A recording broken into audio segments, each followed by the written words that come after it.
was catfished by my dad. So me and my best friend were kind of just like swiping through Tinder for fun. And then she came across this really, really hot dude.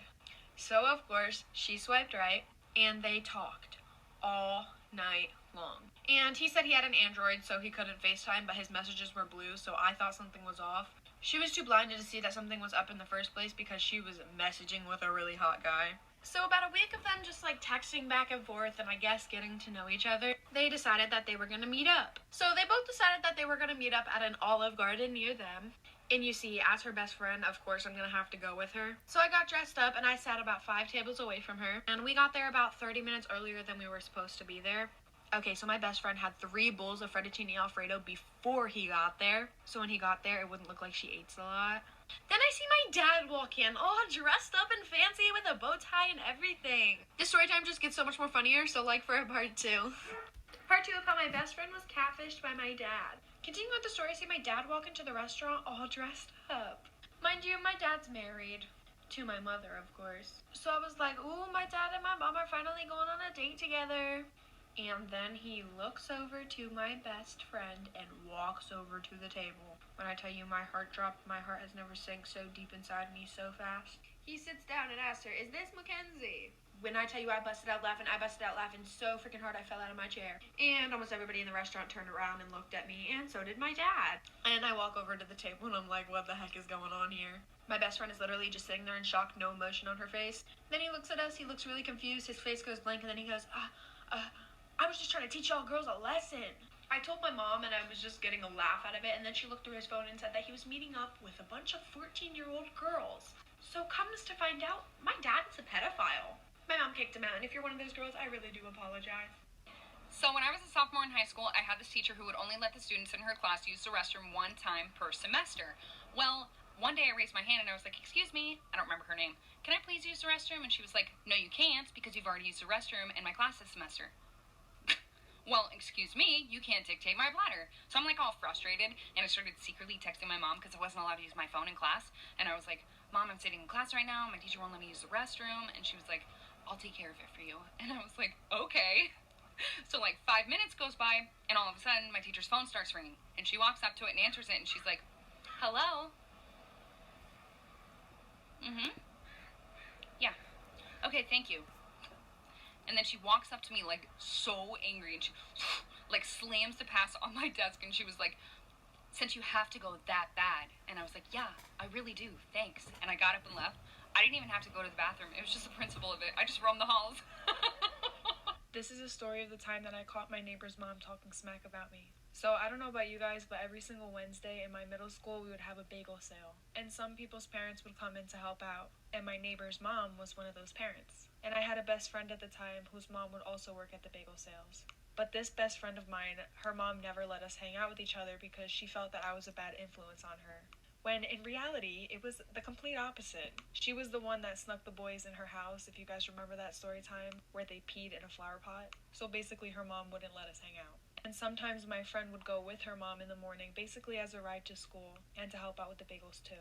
And one day when she went in with her mom, my neighbor's mom also was there too. So my friend starts eavesdropping into their conversation, and my friend's mom brings me up and says how much of a bad kid I am and a bad influence. And my neighbor's mom was like, oh wow, that's my neighbor, like we always suspected something bad about her, our whole entire neighborhood knows this about her, basically making stuff up about me. So then I go home crying, tell my mom. Part 2 of catching my neighbor's mom talking smack about me. So my best friend tells me all these things that my neighbor was saying about me, obviously. And I got really upset, so I went home and I just started to cry. Because for some reason I felt like when I was younger, every one of my friends' parents hated me. And I never really knew why. I was always the type of person to like let my friends do whatever they want and encourage them in doing whatever they want, whether that's breaking the rules or following the rules. So I mean, I guess that could be something, but I'm just being a supportive friend, like, sorry, I got off topic. So when I told my mom, she was like, okay, come with me, I'm gonna knock on her door. And I was like, heck no, I do not feel like dealing with this. Mom, you deal with it. So she calls her up on the phone, puts her on speakerphone, confronts her about the situation, and this lady starts going on about how she loves me like I'm her own child, saying that I was never a bad influence on her daughter, and that she actually wanted me to hang out with her daughter more. Like, that's not what she was saying at Bagel said. This boy lied about his age just to date me. Story time. So back when my cute self was a senior in high school, there was this new girl that came to our school. Long story short, me and her ended up becoming super close. I went to her house, spent the night. Her family loved me. I mean, why wouldn't they? Anyways, she had a brother. We're gonna call him Binky. Me and Binky got pretty close. Now I want you guys to keep in mind, Binky didn't go to my school because their parents were divorced. So the sister who I was friends with lived with her mom, and Binky lived with his dad who lived in another city. But sometimes Binky would go to his mom's house, which is how I met him.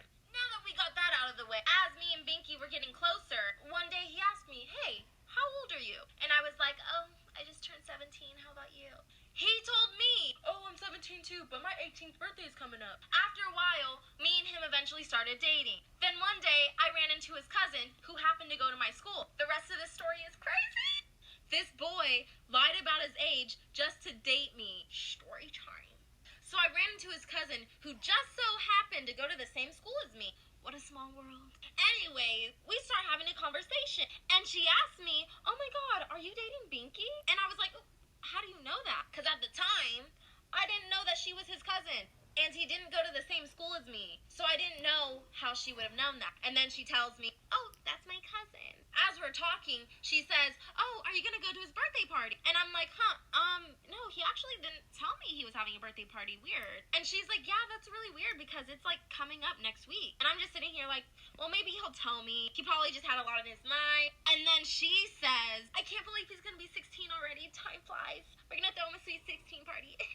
After she says that, I just look at her like, you mean 18, right? Like, you said 16. I think you meant 18. Sorry, there has to be a part 3. This boy lied about his age just to date me. Story time. Part 3. So his cousin starts talking about "I can't believe he's going to be 16.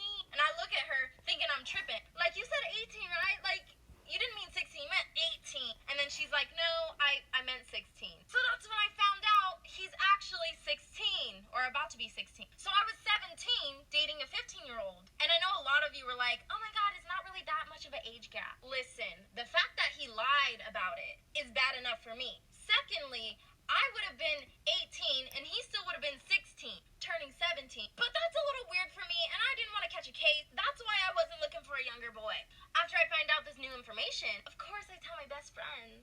And they start hyping me up. "Break up with him," which is what I did. I sent him this huge paragraph. I kind of went off. Of course, he replied to my paragraph saying, "I'm sorry, I don't want to lose you, blah, blah, blah." I basically told him, "Sorry, I don't want to be with a liar." I blocked him and haven't seen him. This is why it's better to have one friend that you hang out with regularly instead of having a big group of friends. And trust me, you're going to want to listen to this story time. So when I was a sophomore in high school, I was kind of going through an identity crisis, and low-key still am. I went to a predominantly white school for the majority of my life, so let's just say I was extremely whitewashed. It was one of those times in my life where if a white person said the N-word around me, I would just laugh. Not because I didn't know it was wrong, but because I wanted to be accepted and I wanted to be like everybody else, and I seeked validation. Sophomore year was really when I started to become who I am today. I wanted to learn way more about my culture and my background. So I started becoming friends with people from other schools that are more diverse. Eventually, I met this group of girls. And I thought these girls were going to be the sweetest girls I would ever meet. Now, this friend group was serving flavor. I'm talking diverse to the T. One night, we decided that we were going to spend the night at one of the girls' houses. Let's call this girl Sally. I kept getting lost on the way to Sally's house, and I thought it was because I didn't know the area that well. Keep in mind, that's what I thought was the reason. I get there and we watch like 4 or 5 movies before I end up falling asleep.